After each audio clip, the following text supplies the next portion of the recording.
ਵਾਲੇਕੁਮ ਭਾਈ 5 ਬੱਚੇ 6 ਬੱਚੇ ਨੇ ਸਾਡੇ ਤਾਂ ਅਸੀਂ ਜਿਹਨਾਂ ਕਿਰਾਏ 'ਤੇ ਰਹਿੰਦੇ ਹਾਂ। ਤੁਹਾਡੇ ਵੱਲੋਂ ਰਾਸ਼ਨ ਮਿਲਿਆ, ਬਹੁਤ ਬਹੁਤ ਮਿਹਰਬਾਨੀ। ਮੇਰਾ ਮਜ਼ਦੂਰੀ ਕਰਦਾ, ਕਦੀ ਦਿਹਾੜੀ ਲੱਗਦੀ ਕਦੀ ਨਹੀਂ ਲੱਗਦੀ। ਚਲੋ ਰਾਸ਼ਨ ਮਿਲਿਆ, ਇਹਦੇ ਨਾਲ ਅਸੀਂ ਰੋਜ਼ੇ ਰੱਖਾਂਗੇ, ਇਹਦੇ ਨਾਲ ਅਸੀਂ ਖੋਲਾਂਗੇ। ਅੱਲਾ ਤੁਹਾਨੂੰ ਤੰਦਰੁਸਤੀ ਸਿਹਤ ਦੇਵੇ।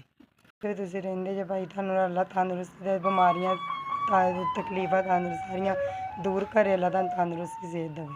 ਚਲੋ ਸਾਨੂੰ ਭਾਈ ਰਾਸ਼ਨ ਮਿਲਿਆ ਤਾਂ ਅੱਲਾ ਪਾਕ ਤੁਹਾਡੇ ਕਾਰੋਬਾਰ ਤੰਦਰੁਸਤੀ ਦਾ ਇਜ਼ਾਫਾ ਫਰਮਾਵੇ ਅਤੇ ਤੁਹਾਨੂੰ ਅੱਲਾ ਬਸ ਜ਼ਿਆਦਾ ਤੋਂ ਜ਼ਿਆਦਾ ਦੇਵੇ।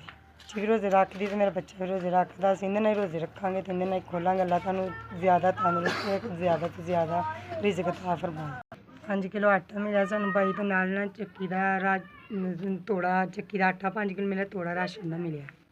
ਭੈਣ ਭਰਾ ਨੇ ਵੀ ਭੇਜਿਆ। ਅੱਲਾ ਉਹਨੂੰ ਤੰਦਰੁਸਤੀ ਸਿਹਤ ਦੇਵੇ, ਉਹਦੇ ਭੈਣ ਭਰਾ ਮਾਂ ਬਾਪ ਨੂੰ ਵੀ ਤੰਦਰੁਸਤੀ ਸਿਹਤ ਦੇਵੇ।